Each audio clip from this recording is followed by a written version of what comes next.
back to the big story of the day, the budget battle. I do want to bring in our Wednesday mega panel, a Spring Wednesday. Jamie Floyd. That, of course, the shoulders and back of my good friend Cenk Uygur, who just sat in the chair. That would be you. Which looked very nice. Hi, Cenk. Should I lean in on Cenk? I should just lean in here, maybe myself. And then Brent Littlefield, who we haven't mentioned, but nor have we seen any of your body parts. So now I'll try to lean in. Republican strategist. Cenk was just teaching, not Cenk, Brent was just teaching me the best way to survive a tsunami is that you got to actually get in a boat and drive at the one tsunami. way. Right. One way. Right. And you ride, and you give a shout out to Soundings Odds are Magazine. not with you, by Good the way. stuff. Odds are not with you. I'm going to run, but I hear you. Okay, I'm going to go with the simple If you own a boat, I say go at it. I'm just saying. All right. You're not going to get in the boat and... No, when I see the water receding, that's when I go in the opposite direction. All right. Speaking of the water receding, the water is receding on the credibility of our politicians to address our issues. Nice segue. You like that? Very nice. That is why I am called the host. That is indeed, my man. I can have this type of a conversation, and then, you see... the bottom line when it comes to the shutdown is, in the short term, once again, whether it's the municipalities that we've seen hit 50 ways for 50 reasons, my favorite quote is from the mayor of Oakland, Jamie Floyd, I can't print money. I'm a city mayor. I can't do it. We shut down the government. The bills for unemployment benefits go to the states. The bills for state and federal workers go to the states. The impact of the shutdown and everything from food funding to food stamps to all these things still gets paid, but now it comes from the states, and they don't have money printers. That's right. That's right. My son said to me, why can't we just print money, Mama? And he pulls out the Monopoly game and he says, why can't we just use this? They and do. I didn't really know the answer to that. I think he's running for Congress, isn't he? Maybe he's running for Congress. He's out there dealing his money on the street corner. I didn't have a good answer for No, that. but that's not a bad idea. I mean, look, when the banks get in trouble, they just go to the Fed and say, give me free money. So maybe we should do that. At the end, I guess It just shows you how people don't realize that there's real money involved here, right? That's the point. That's part of the problem with Washington. People who is that are people our don't realize there's leaders, real money our involved. leaders don't realize there's real money involved. But it seems to me that the Republicans, and I want to say really the Tea Party Republicans, can't seem to take yes for an answer. Am I right? What do you Wait, you talk about Harry Reid. Well, they just can't, we have all these different metaphors. They keep moving the goalpost or they keep upping the ante. But whatever the answer, the metaphor you want to use is, the bottom line is the game keeps shifting. And at some point, you got to do a deal. That's the Tea Party that's moving. Well, it seems to me that Boehner needs to get his party in line. I understand. I understand. And listen, let's have a conversation. Let's not play the same game they're playing, right? Right. Well, I understand. I think he gets it. I think he gets it. You think Boehner gets I the coalition? think he gets it. I think he's talked to Newt. He understands what happened in '95. But isn't that and the he doesn't question? want it to happen is that again. basically, can Boehner actually create a coalition with the Republican Party? I think this is hysterical to me, because I think this argument's been being framed like this for days now. Can he get people in line? Right. And I'm going to be the one guy on this panel to say, why don't we talk about Harry Reid get his people in line? I don't disagree. Nobody disagrees with that. I agree with that. No, let me tell you, if I can just finish my point. Yeah. Because we're talking right now about the fact that the House may pass a temporary extension. It's only $12 billion in cuts. It's not even the $33 billion that apparently they've agreed to in the Senate. But now the Senate's saying, no, we won't even take the $12 billion now. We won't take that deal, even though it's less than what they claim they've already agreed to. So again, we can keep trying to place blame. I don't really think we should be placing blame. I think we should talk about a solution. No, I agree with you about Reid. No. There's no. The Democrats have given. They gave $40 billion in the beginning. Obama gave $40 billion before we even began. Then they're giving $33 billion. The original request of the Republicans. Yeah, I'll tell you. The original request of the Republicans. No, you know this, right? The original. I'm afraid for Brent. Hold on. This is important. I feel quite safe. Right now. No, you got to understand this. The Republicans' original request was $32 billion. Now they've gotten $33 billion. Take it or get the hell out of here. Actually, John Boehner said repeatedly in multiple statements, we never had an agreement on that amount. He said No. I'm talking about February. Listen, When they first came out and said, I want $32 billion, now Obama's giving them $33 billion. If I'm the president, I'm going to rough talk him and run him out. I'm saying I'm not going to give you a single extra nickel because I already gave you $73 billion. You're saying shut it down and see what happens if you're... No. I'm not shutting it down. I gave the Republicans $1 billion more than they originally asked for. for. If you don't take yes for an answer, you Right, shut and it that's down. why I'm saying it's about Boehner and it's about Reid. It's about Boehner and it's about Reid. They're supposed to be the leaders. Quickly, last word, because I got more to talk about. I can only handle so much of this in this 1 hour. I want to get to so real quick.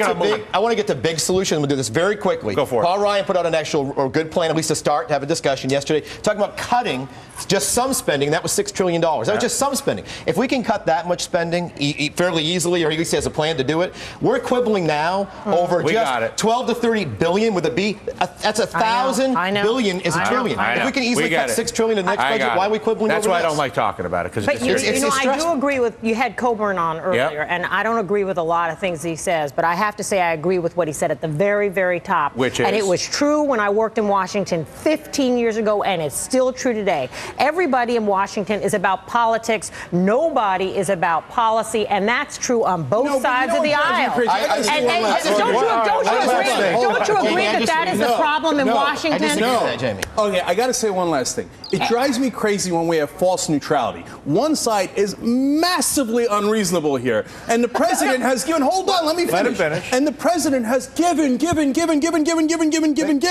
and then we're still talking about they're both equally at fault. They're not both equally at fault. I could not disagree with you. I started out here by saying that on the budget, at this point, the Republicans will not take yes for an answer. But I do agree. Here's my choice right now. That we're about politics and not policy. So here's my choice right now. I can make it by myself, or we can make it as a group. We can talk about nothing else, because I might have to go to a commercial, and we can just argue about the budget. We'll solve nothing. All right. You'll have blood pressure problems. You're going to be angry as all hell. I feel great because I feel sure of myself. And Jamie's going to wonder what happens. But he knows how to solve a tsunami. Or we can talk about something else. Let's go on. All right. Insider trading. Today. That'll make it. We talk about printing money. We talk about printing money again and problems with money. Same solution. This is a feel-good segment.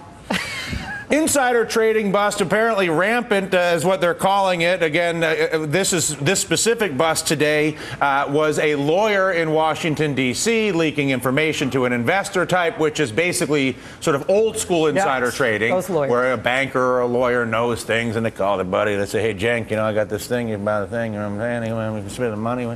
And that's what's going on. I never get that. Yeah, you got to meet some new lawyers. Yeah. Didn't just say, I'm your lawyer, I'm advising you. We need a counsel right here. He can be your counsel. She'll take care of you. Don't say it. This is my concern with this, and I had this concern with Bernie Madoff. I have this concern with this insider trading bust here. I have this concern with the other one. They love to wheel out, and I'm not saying these guys, I don't know whether they're guilty or innocent, but I know that this happens and that, whatever. And it should be dealt with. I'm not suggesting that.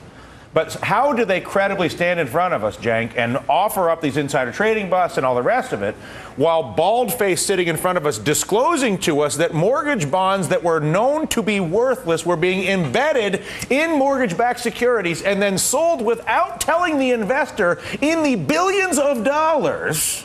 This is a fact. That's not my opinion. Yeah.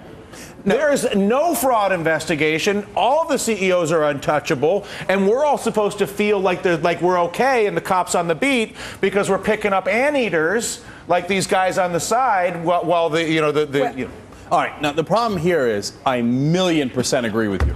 No, that's the problem. That's the problem. I like that 1,000,000%. No, look, what they're doing is they're scapegoating folks. Okay, now look, that doesn't mean they're not guilty. I know the guy in New Jersey's got a bad case. I hear you on that, Fine. right? But they're going after little guys because they don't have the nerve to go because those two, the big guys are too politically connected. And you want to talk about both sides being equally guilty? Here we have it. Okay. Bush was guilty.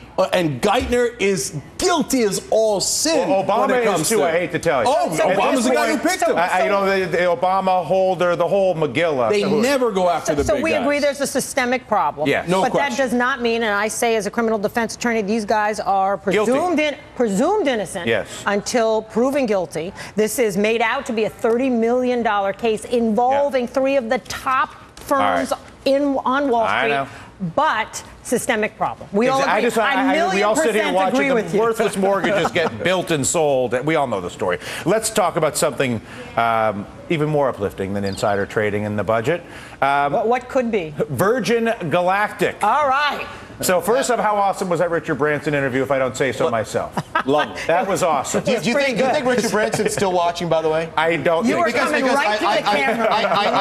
I want my invitation to Necker Island. I've been asking for it now for a long time. I talked to him about it in Washington at the NBC studios there. Any luck? He I kind of thought seemed of nice you when to he me. brought it I up. was When he wondering, brought up but the I'm island, I waiting. thought of you because I know you want to go. If Matt Lauer can go, I can go. That's Before all. I go to break, quick question around the horn.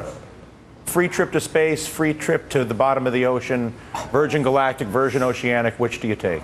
Oh, easily space. I got Space? no interest in the ocean. Right? Ocean. Really? Boat of the ocean. Too What, Jamie? claustrophobic down there. And I like you, man, but I'm not going down 30,000 with you. All right. I'm going into to the moon, baby. She'll To the go moon, down, Alice. she'll go down 10,000, but not 30. That's what I moon. said. 30, 40. listen, Can I just get Bahamas instead? Is Yeah, that- all he wants is where is it? One Necker more Island. pitch. Necker That's all Island, he please. wants. The only Richard, call issue me. is that I have no credibility to represent Mr. Branson in any way, shape, or form, so I can't really offer a And you resources. can't take a gift. No. Because you're the host. But we can take a gift.